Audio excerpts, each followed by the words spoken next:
On a l'habitude de chercher quel trajet il faudrait prendre avec Google Maps.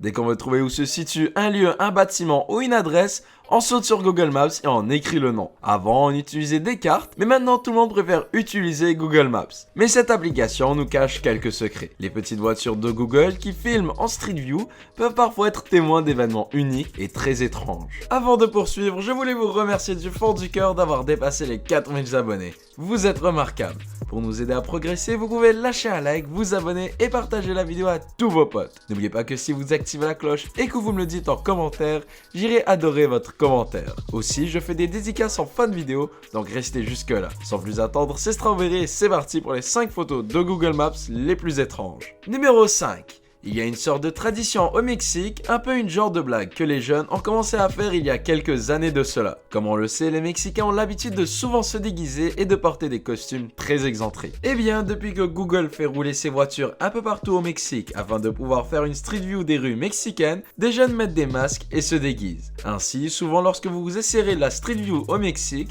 vous ne serez pas étonné d'apercevoir des gens avec des masques étranges et des costumes loufoques. Mais les personnes affichées à l'écran poussaient le tout un peu loin avec des masques absolument flippants. Je ne sais pas pour vous, mais moi si j'étais à la place de celui qui conduit la voiture de Google, je ne serais jamais passé devant ces personnes. Numéro 4. On passe en France avec cette image très flippante. C'est dans la ville de Nancy qu'une voiture de Google qui prenait en photo les rues de la ville pour la Street View de Google Maps aurait aperçu sur le balcon d'une maison une sorte d'extraterrestre ou de démon hyper flippant. On ne sait pas du tout de quoi il s'agit ni même pourquoi ou comment il est là. On espère cependant qu'il ne s'agisse là que d'une blague d'un farceur local pour effrayer les enfants et non pas le début d'une invasion extraterrestre. Numéro 3. C'est à Carltonville en Afrique du Sud qu'une voiture de Google a réalisé ce cliché. On y aperçoit un homme en tenue toute orangée qui semble en train de courir. On comprend tout de suite que le costume de couleur orange ressemble étrangement à celui des détenus dans les prisons. De plus, l'homme sort de la ville comme le ferait un prisonnier s'il voulait s'échapper. Personne ne semble savoir qui il est vraiment et sur la Street View de Google, on peut voir qu'il n'y a absolument personne à côté de lui.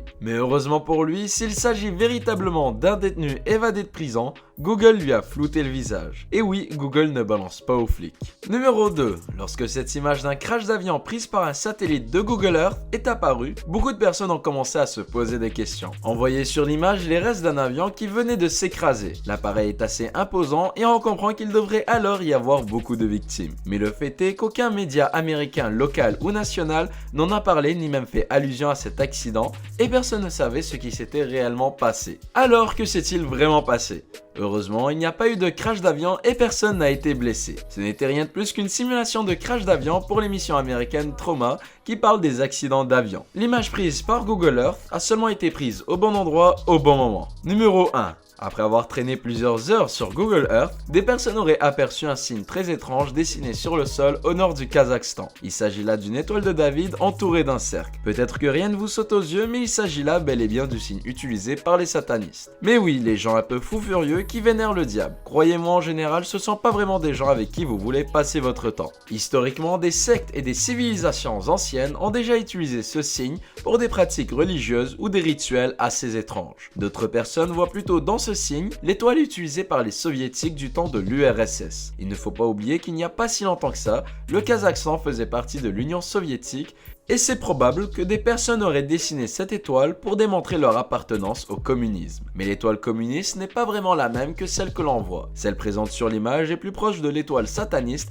que de l'étoile communiste. Le mystère reste entier. Merci d'avoir regardé cette vidéo jusqu'à la fin, j'espère que ce nouveau sujet vous a plu. Encore une fois, je tiens à vous remercier d'être aussi génial. On fait cap maintenant vers les 10 000 abonnés. Je sais qu'avec une communauté magnifique comme celle-ci, on va y arriver. Alors n'oubliez pas de vous abonner et d'activer la cloche, de liker la vidéo et de la partager à tous vos amis. Pour les dédicaces, je rappelle qu'il faut avoir liké la vidéo, activé la cloche des notifications et me dire en commentaire que vous l'avez fait. N'oubliez pas que plus vous êtes actif sur la chaîne, plus vous augmentez vos chances de recevoir une dédie. Donc dédicace pour aujourd'hui à Dark Volk, Hughes et à Wata Geeker. Continuez comme ça les amis, vous êtes au top. C'est tout pour moi, je vous laisse à une prochaine vidéo. Ciao tout le monde.